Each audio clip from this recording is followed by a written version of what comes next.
بسم اللہ الرحمن الرحیم۔ عزیز طلبہ، ہمارا اسلامی اختیاری کا آیت نمبر 6 کا دوسرا حصہ،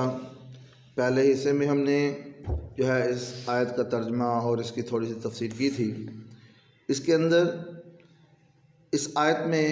جناب نبی کریم صلی اللہ علیہ وسلم کی 4 صفات بیان کی گئی ہیں، اور وہ 4 صفات یہ کہ سب سے پہلے کہ من انفسکم، کہ وہ نبی تمہیں میں سے ہیں، اور اس کے بارے میں میں نے پہلے لیکچر کے اندر بھی جو ہے یہ بات کہی تھی کہ اس میں جناب نبی کریم صلی اللہ علیہ وسلم انسانوں میں سے ہیں۔ آپ علیہ الصلوۃ والسلام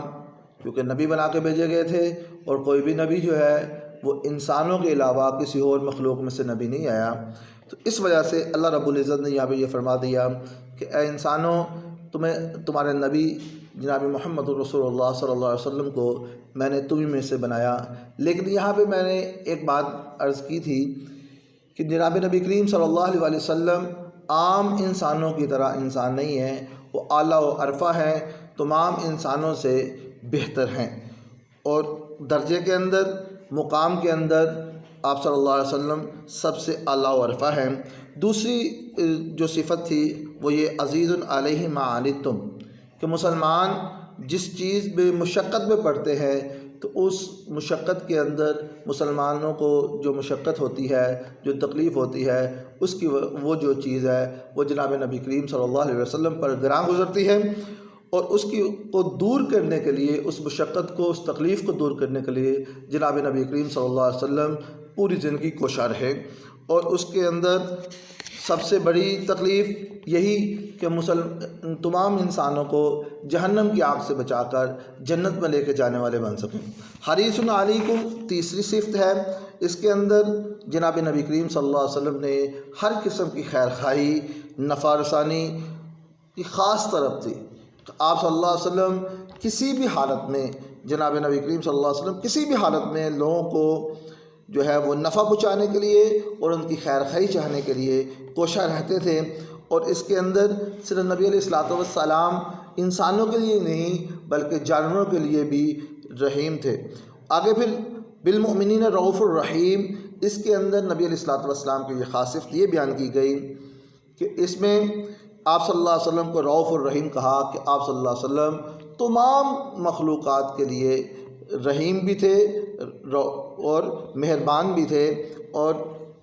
نرم دل رکھتے تھے۔ کیوں کہ آپ علیہ الصلوۃ والسلام کی ایک صفت یہ بھی ہے، اللہ رب العزت نے فرمایا وَمَا أَرْسَلْنَاكَ إِلَّا رَحْمَةً لِّلْعَالَمِينَ، کہ ہم نے آپ کو تمام جہانوں کے لیے رحمت بنا کے بھیجا۔ اب اس کے بعد اگلی آیت کے اندر جو آیت تھی فَإِن تَوَلُّوا فَقُلْ حَسْبِيَ اللَّهُ لَا إِلَٰهَ إِلَّا هُوَ عَلَيْهِ تَوَكَّلْتُ وَهُوَ رَبُّ الْعَرْشِ الْعَظِيمِ، اگر یہ لوگ آپ کی بات سے منہ پھیرتے ہیں تو آپ صرف اللہ پر توکل کریں اور کہہ دیں کہ میرے اللہ کے علاوہ کوئی اور عبادت کے لائق نہیں ہے، اور جو ہے وہی رب عرش عظیم کا مالک ہے۔ تو اس میں اللہ رب العزت نے جناب نبی کریم صلی اللہ علیہ وسلم کو اس دور فتن میں مبعوث فرمایا کہ جس دور میں عرب والوں کی حالت بہت زیادہ بگڑی ہوئی تھی، تو آپ علیہ الصلوۃ والسلام کو کیونکہ اوپر جو اتنی بھی صفات گزری ہیں ان صفات کے اعتبار سے آپ علیہ الصلوۃ والسلام اس فکر میں رہتے تھے، اس کڑن میں رہتے تھے کہ ہر بندہ جہنم کی آگ سے بچ کے جنت میں جانے والا بن جائے، تمام لوگ جو ہے وہ کلمہ پڑھ لیں اور جہنم سے بچ جائے۔ تو اس کی وجہ سے ام عائشہ رضی اللہ تعالیٰ عنہ بیان کرتی ہیں کہ نبی علیہ الصلوۃ والسلام کو امت کی اتنی فکر ہوتی تھی کہ آپ علیہ الصلوۃ والسلام جب رات کو سوتے تھے تو آپ کے سینے میں سے ایسے کڑن کی آواز نکلتی تھی، ایسے آواز نکلتی تھی جیسے کہ ہنڈیا کے ابلنے کی آواز ہے۔ تو اس میں اب جب نبی علیہ الصلوۃ والسلام بہت زیادہ پریشان رہنے لگے تو اللہ رب العزت نے یہ فرما دیا کہ یہ لوگ اگر آپ کی بات کو نہیں مانتے، آپ کو جو ہے وہ بات پہ دھیان نہیں دیتے، آپ پر ایمان نہیں لاتے، تو ایمان ان کو مسلمان کرنا، ان کو ایماندار بنانا، یہ آپ کی ذمہ داری نہیں ہے۔ آپ کی ذمہ داری صرف اتنی ہے کہ آپ لوگوں تک میرا پیغام پہنچا دیں، آپ پیغام پہنچا دیں۔ آگے ہدایت دینا نہ دینا یہ اللہ کا کام ہے، اور آپ جو ہے صرف اللہ پر توکل کریں، اللہ